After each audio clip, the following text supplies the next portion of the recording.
Bonjour à tous et bienvenue dans ce nouvel épisode de Backlight. Monseigneur, on ne s'arrête plus.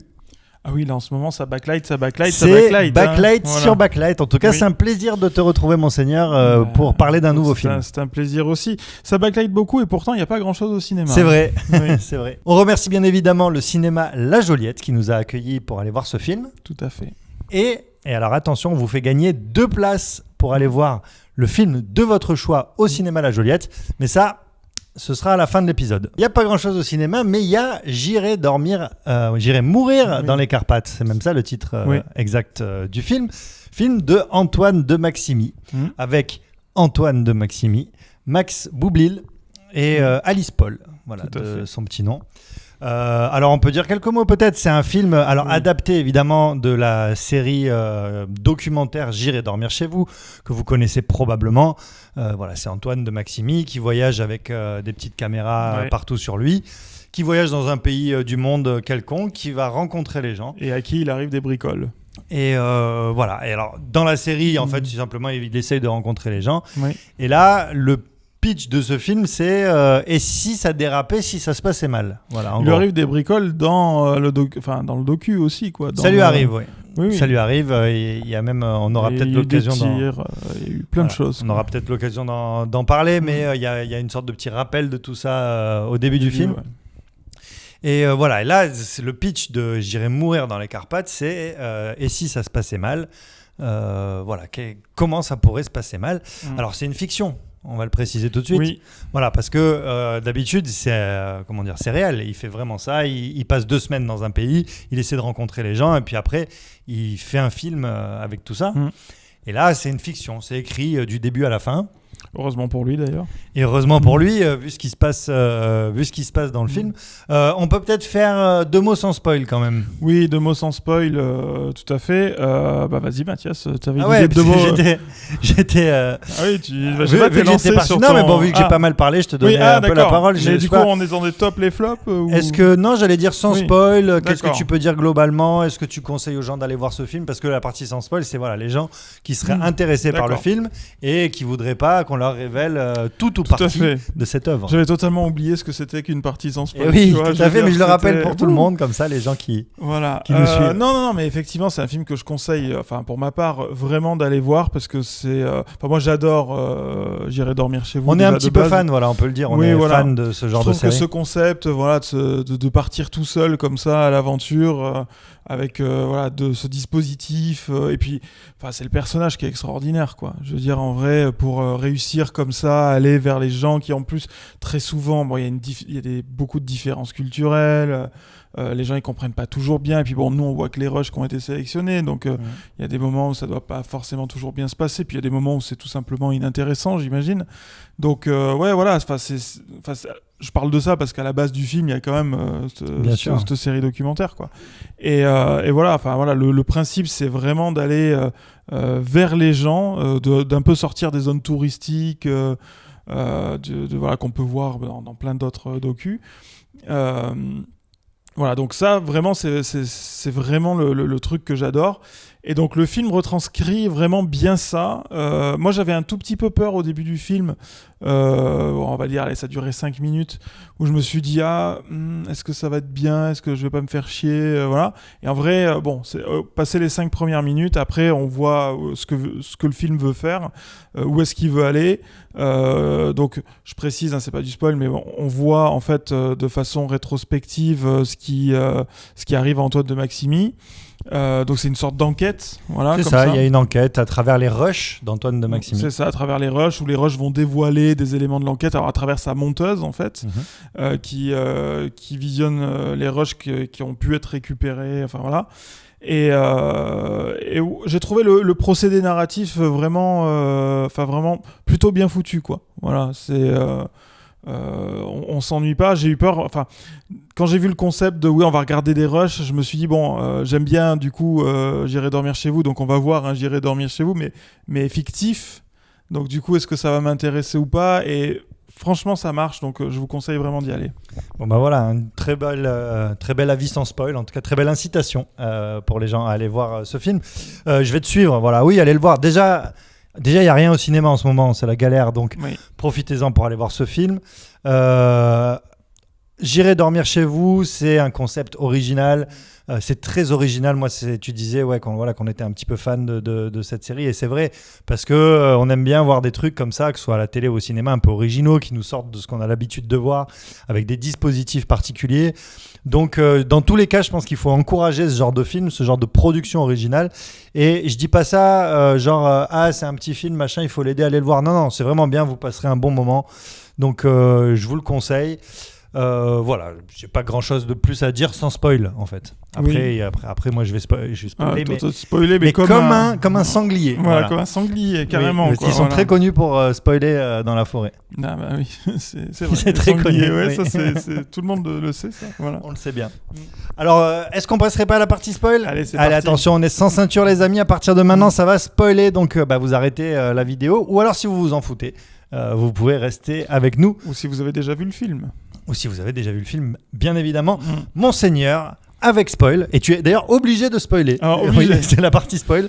Alors, donc même si tu avais envie de dire un truc sans spoiler, tu ne peux pas. Tu es obligé de spoiler. Alors, je vais commencer par le spoil. À un moment donné, il mange une chauve-souris. C'est vrai. Ah, voilà. Maintenant, c'est fait. Tu peux dire ce que tu veux. C'est ça. On a dit qu'on avait aimé. Donc, j'aimerais qu'on commence par les flops. Par les flops. Pour toi, quel est le flop de ce film ? Alors, pour moi, le flop, c'est qu'on sent que c'est quand même un premier film. Et il y a quelques problèmes d'écriture. Alors, c'est pas un gros problème, ça m'a pas du tout sorti du film, mais je trouve qu'il y a des personnages notamment qui sont introduits et qui sont totalement laissés sur le bord de la route dans le film. Notamment, il y a le stagiaire qui a un petit rôle. En fait, la monteuse se voit assigner comme ça, on sait pas d'où ça sort, mais un stagiaire. Et donc le stagiaire, on comprend à quoi il sert. C'est un vrai procédé narratif parce que il va poser des questions sur qu'est-ce que tu es en train de faire. Il comprend rien. Et surtout que nous, le montage, on connaît ça. Voilà. Mais en fait, là, il faut savoir quand même que la plupart du film se passe devant un ordi, devant un banc de montage première. Quoi. Voilà. Donc je me dis, quelqu'un qui connaît absolument rien, ça peut être un petit peu déroutant, même si le film repose pas du tout là-dessus et c'est pas du tout chiant. Voilà. Mais d'où la fonction de ce stagiaire en fait. Et oui, qui est un petit peu mis de côté en tant que personnage, quoi. En tant que procédé narratif, il est là. Mais en tant que personnage, c'est ça. Il va pouvoir, il va dire mais qu'est-ce que c'est, machin. Donc ça va permettre de pouvoir expliquer même le concept de j'irai dormir chez vous, quoi, pour ceux qui le connaissent pas. Et puis au bout d'un moment, il part, mais pour une raison totalement obscure, quoi. Enfin obscure, on sait pourquoi, mais je veux dire, voilà. Et il y a pas de, il est parti. Et il y a d'autres personnages comme ça. Il revient à la fin même. Ouais, voilà, mais il y a d'autres personnages comme ça, et je trouve qu'il y a des éléments qui sont posés dans le récit et qui sont mis à l'écart. Et voilà, ça c'est dommage parce que du coup on perd un peu de temps avec ces éléments-là. Voilà. Et il y avait moyen peut-être de ficeler tout ça un petit peu mieux, quoi. Il y a un autre élément, mais j'ai oublié, notamment qui fonctionne un petit peu comme ça. Dans les procédés narratifs. Ouais, non, dans les trucs qui sont mis de côté, qui sont lancés au départ. Oui, c'est le réalisateur qu'on lui fout. Oui, voilà, c'est ça. C'est-à-dire qu'à un moment donné, on dit à la monteuse. On veut lui retirer le montage. Enfin. Il y a une espèce de truc, oui, comme ça, où t'as trop d'émotions, on va te retirer le montage. Comme le flic à qui on veut retirer l'enquête, tu sais, dans les. Voilà. Bon. Oui, mais bon, ça c'est un petit peu artificiel. Ouais. Et on veut lui assigner un réalisateur. Et donc on en fait beaucoup sur ce réalisateur. Et à la fin, on dit c'est machin. Il a un nom et tout, etc. Et ce réalisateur, on le voit pas du tout. Donc en fait, je trouve dommage d'avoir fait tout ça pour finalement que ça aboutisse sur rien. C'est-à-dire que, le réalisateur, on le voit pas, certes, à la limite, c'est pas le pire, mais même ce fait de vouloir retirer le montage à la monteuse... c'est vrai que ça sert pas à grand-chose. Ouais. Au final, pour rien en faire. Donc, je sais pas, ça aurait pu fonctionner sans. Bon, c'est pas des grosses maladresses, le film est quand même très bien. Je pense qu'il aurait pu faire ça avec le producteur, qui lui aurait simplement été pas d'accord, il aurait voulu monter autrement et aurait voulu qu'elle se concentre sur le montage et pas sur l'enquête. Ouais. Voilà. Je pense que c'était peut-être plus adroit de le faire comme ça. C'était mon flop, voilà. C'était ton flop. Écoute, moi je vais avoir un petit flop aussi. Mon flop, c'est que, et à mon grand désarroi, je pense que c'est un film qui va n'attirer que des gens qui... alors sont fans, je sais pas, mais en tout cas connaissent la série J'irai dormir chez vous. Voilà. Je vois pas qu'est-ce qui dans le film, dans la com autour de ce film, dans tout ce qui entoure ce film, peut attirer des gens un peu lambda à découvrir J'irai dormir chez vous. Donc voilà, alors, il a quand même fait une petite... Comment dire ? Ce que je dis, c'est que si vous ne connaissez pas J'irai dormir chez vous et que vous allez voir ce film, vous allez comprendre, vous n'allez pas vous ennuyer. Je dis pas que c'est incompréhensible si on ne connaît pas la série, mais je pense que c'est quand même fait pour les gens qui aiment la série, et je pense que ça ne va pas attirer les gens qui ne connaissent pas la série, et ça c'est un peu dommage à mon avis, et d'autant que du coup il rajoute une petite séquence au début où il explique qui il est, ce qu'il fait et tout ça, je pense, pour ce public-là. Et du coup, cette séquence, pour le public des gens qui connaissent J'irai dormir chez vous, elle sort un petit peu du film, quoi. C'est en gros, c'est le réalisateur qui t'explique son film avant que le film ait commencé, et c'est un petit peu dommage. T'as un peu l'impression que c'est l'épisode spécial d'une série, quoi, tu vois. Oui, c'est sûr qu'il y en a déjà eu un, parce que tu disais oui. C'est un premier film, mais techniquement c'est son deuxième, parce qu'il avait fait J'irai dormir à Hollywood, oui, c'est vrai. Qui était un long métrage, mais qui était un J'irai dormir chez vous, que c'était version pas une long fiction. métrage. Voilà. C'était pas une fiction. Alors après, je sais pas qu'il y a peut-être eu un peu des morceaux de fiction, mais c'est pas du tout construit pareil, quoi. C'est-à-dire que c'est juste J'irai dormir à Hollywood, c'est un gros épisode. C'est ça. Voilà, avec un objectif d'aller dormir dans une maison. Je sais plus chez une star. Chez une star. Il n'y a pas quelqu'un en particulier. Et oui, alors que là, c'est vraiment une fiction, quoi. Il y a pas de doute là-dessus, quoi. Bon, voilà, on a fait le tour de nos flops. C'est des petits flops, hein, on vous rassure. On a aimé le film, ça va se traduire probablement par une belle note en aioli tout à l'heure, mais ça c'est à la fin du backlight. Non, révèle pas. Oui, Mathias. Évidemment, mais je fais un peu de teasing. Monseigneur, ton top. Mon top, c'est que je suis content d'avoir vu un bon film français. C'est vrai. Non, mais vraiment, parce qu'on sort d'effacer l'historique. On sort d'effacer l'historique. Je suis désolé, hein, je veux pas tirer sur l'ambulance, mais qui était mal branlé dans tous les sens du terme. Et là, je vois un truc original. Il faut que le cinéma français aille vers des trucs un peu risqués, risqués. Je sais pas si c'était vraiment risqué parce que c'est basé sur une série. Bon, enfin, je vais pas rentrer dans ce genre de détails. Oui, risqué aussi parce que c'est un film qui a pas eu énormément de financement. Il y a il y a eu un Kiss Kiss Bang Bang. Il a galéré à le financer. Donc je vais pas dire que c'est voilà. Mais en fait, oui, tout ça pour dire que quand on va vers l'originalité, quand on va vers des choses qui sortent un peu des sentiers battus classiques de les films français, avec une dépressive, avec un couple qui n'arrive pas à résoudre ses problèmes, un curé qui se pose des questions sur sa sexualité. Ouais, enfin ce genre de conneries quoi. Voilà, ou des gens psychanalyse aussi. Ouais. Alors ça c'est un truc qui revient dans les films français. C'est ça, ou des gens qui essaient de faire une sorte de satire de la technologie, de ce monde moderne technologique. Je veux dire là c'est rien que pour ça, j'ai été content de pas voir tous ces clichés du 21e siècle, quoi. C'est-à-dire, oh mon Dieu, la technologie, c'est pas bien. L'écologie, c'est bien. L'écologie, le féminisme, le machin, nanana. Bon, très bien, mais je veux dire, à un moment, c'est bien d'en sortir un petit peu et de proposer autre chose et pas d'être dans ces sentiers battus qui sont même plus battus, c'est des autoroutes maintenant, quoi. Je veux dire, c'est bien de raconter une histoire, au bout d'un moment. C'est bien de raconter une histoire et de faire son truc, d'avoir sa vision, etc. Et là, il a sa vision. C'est un film qui est pas à 100% parfait, mais c'est un film qu'on a envie de regarder. J'ai été content de voir ce film. Voilà. Il y a des défauts, on les voit, et en même temps, tu as raison quand tu dis on voit sa vision, c'est-à-dire que c'est clair, on comprend ce qu'il a voulu faire. C'est bien raconté. C'est bien raconté. Ok, on a dit dans les flops, il y a 2-3 personnages, machin. Mais en vrai, je veux dire qu'il y a des rebondissements. Oui. Et qui marchent, pas des rebondissements qu'on voit 8 ans à l'avance, où on se dit, enfin comme je sais pas, tu vois, la série Marseille saison 1, oh mon Dieu, non, Magimel, ça va pas être le fils de Depardieu, ah si, putain, ça l'est, oh mon Dieu, tu vois, je veux dire, ce genre de truc, quoi, je veux dire, et là, j'illustre avec des exemples, c'est désolé, une très belle illustration, monseigneur. Voilà, je veux dire, c'est... Non, oui, c'est bien. Ah, voilà, c'est cool, quoi. Je veux dire, et puis ils ont ce petit gimmick dans le film donc ils voient des rushs et en fait ils vont voir, ils aperçoivent en arrière-plan des personnages, des choses, des indices, petits trucs qui se passent, petits trucs qui se passent, qui vont faire avancer l'enquête. Et on a vu un film sur d'enquête français bien écrit. Oui, c'est ça, ouais. Et tu vois, c'est ouf. Ouais, c'est horrible de se dire ça, oui. Hein, tu vois, mais c'est trop bien, quoi, tu vois. Enfin, voilà. Enfin, pour moi, c'est vraiment mon top. L'écriture, voilà, un bon film français, quoi. Voilà. Ok, bah écoute, moi je vais enchaîner avec mon top. T'as parlé de l'écriture, moi je vais parler de la mise en scène, voilà, et notamment de toute la partie, parce que donc il faut bien comprendre que le film se divise en deux parties, une partie qui est donc filmée, donc comme un film de cinéma où on vous raconte une histoire, c'est l'histoire de la monteuse, c'est l'histoire du flic, parce qu'il y a un flic qui enquête et voilà, qui est avec la monteuse de temps en temps et tout ça, donc ça c'est la partie du film. C'est Max Boublil. C'est Max Boublil, le flic. Et d'ailleurs, je suis désolé de te couper dans ton élan, mais Max Boublil est pas trop mauvais dans ce film. Alors, ce qui se passe, c'est que moi je trouve que le personnage est complètement impossible, c'est-à-dire que c'est censé être un flic, on n'y croit pas une seconde, mais et ça j'ai trouvé ça malin, c'est-à-dire que quand je le vois, je dis non mais je vais jamais y croire en flic, et en fait très vite, c'est un flic un peu spécial, un peu maladroit, un peu machin, avec un scooter qui marche pas et tout. Enfin, et du coup, il résout même pas vraiment l'identité du personnage. Et ça, j'ai trouvé ça intelligent parce que vouloir dévoiler tout. Voilà. En fait, il reste un peu mystérieux, mais voilà. Bon, du coup, ça fonctionne. Mais du coup, tu m'as tué dans mon top. Désolé, là. Donc je t'ai coupé dans les langues, mais tu parlais du... voilà.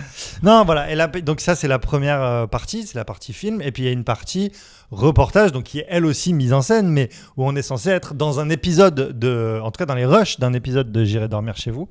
Et cette partie-là, je l'ai trouvée très chouette. Je pense que c'était pas facile, vraiment de jouer son propre rôle, de jouer. Après, il a l'habitude, il le fait depuis longtemps. Et puis, c'est pas un rôle de composition, il joue qui il est, mais voilà, quand on n'est pas comédien, c'est un peu compliqué, quoi. On dit vas-y, sois naturel, fais comme tu fais d'habitude. Bon voilà, mais il le fait très bien et du coup on a vraiment l'impression, voilà c'est ça, d'être dans un épisode de J'irai dormir chez vous et ça fait pas du tout jouer, voilà, alors que ça l'est évidemment, mais ça fait pas du tout jouer et moi ça j'ai trouvé ça très chouette et je pense que si par hasard, malgré mon flop, mais si par hasard il y a des gens qui connaissent pas J'irai dormir chez vous, qui vont voir J'irai mourir dans les Carpates, ça leur donnera envie de découvrir les J'irai dormir chez vous parce que c'est vraiment ça quoi, ce côté, voilà le personnage un peu franchouillard quoi, comme ça, qui est posé au milieu d'une culture qui est soit des fois un peu proche mais quand même un peu différente, ou soit des fois totalement étrangère et qui va c'est ça, à la rencontre des gens. Voilà, ça je trouve que c'est très très bien retranscrit dans le film. Ce qui est cool aussi, c'est que ça permet de voir un peu les coulisses, jouer, mais c'est-à-dire que quand vous voyez la série, il y a beaucoup de choses qui sont coupées, etc. Et là, par exemple, il y a un moment où on le revoit faire plusieurs fois le plan où il se couche. C'est ça. Voilà, c'est juste que ça apporte un peu, ça on sait que ça fonctionne comme ça. Voilà, mais on le voit s'adresser directement à sa monteuse. C'est ça aussi, ouais. Ça c'est pas mal aussi. Et il y a plein de petits trucs comme ça qui sont rigolos, quoi. Enfin, on a l'impression d'en voir plus. Oui, c'est ça. Et c'est pour ça que je dis que ça ravira tous les fans de la série. Voilà, on a fait à peu près le tour. Il y aurait beaucoup de trucs à dire en fait. C'est toujours pareil. On essaie de rester un peu concis, mais il y aurait beaucoup de trucs à dire. Sur la technique, il y a plein de trucs qu'on repère quand on connaît la série. Mais je pense qu'on a à peu près fait le tour. J'espère qu'on vous a donné envie d'aller le voir. Allez-y. On va passer à la note en aioli, monseigneur. Alors, moi, je mettrais franchement 4,5. À 4,5. Alors, c'est vraiment une note d'encouragement un peu poussée, mais parce que, je veux dire, par rapport au dernier film français qu'on a vu, où je crois que j'ai mis 0,5, non ? Oui, je crois. Moi, j'avais mis 1 parce que j'ai dit que je ne mets plus de virgule. Et tu vois, le cinéma français à la moyenne. Le cinéma français à la moyenne, oui. Et moi, c'est vrai, je suis un peu, pour être un peu honnête, je suis un peu entre 3 et 4, quoi. Mais ce serait un 3,8, je pense, si je devais mettre une virgule. Mais j'ai dit que je mettais plus de virgule, donc ce sera un 4. Voilà. 4 aioli sur 5. Allez-y, c'est sûr qu'il y a un petit peu un côté encouragement, mais en même temps, on le répète, allez le voir, vous passerez un bon moment, vous vous ennuierez pas. Et puis de toute façon, il n'y a rien d'autre à voir en ce moment au ciné. Donc voilà. Ce sera plus compréhensible que Tenet. Et ce sera plus compréhensible que Tenet, c'est clair. C'était un plaisir, monseigneur, de faire ce backlight avec toi. Mais oui, comme à chaque fois, évidemment. Et c'était un plaisir, les amis, de faire ce backlight avec vous. Ça fait 3 backlights qu'on fait dans un temps un petit peu resserré. Ouais. On va essayer d'en faire à peu près toutes les semaines. Avant de se quitter, on va remercier le cinéma La Joliette, qui nous a accueillis pour voir ce film. Tout à fait. Et comme on est des fous, on va vous faire gagner 2 places pour aller voir J'irai dormir dans les Carpates. J'irai mourir dans les Carpates, je me trompe à chaque fois. C'est ça, tout à fait. J'irai mourir dans les Carpates. Bon, en fait, vous pouvez aller voir un petit peu ce que vous voulez. Oui. Mais au cinéma La Joliette, voilà, à Marseille, à La Joliette, vous voyez, il n'y a pas de piège là-dessus. Et Mathias, pour gagner ses places, comment faut-il faire? Et pour gagner ces places, il faut répondre à la question qui suit. Oui, qui est comment s'appelle la production de J'irai dormir chez vous. Voilà.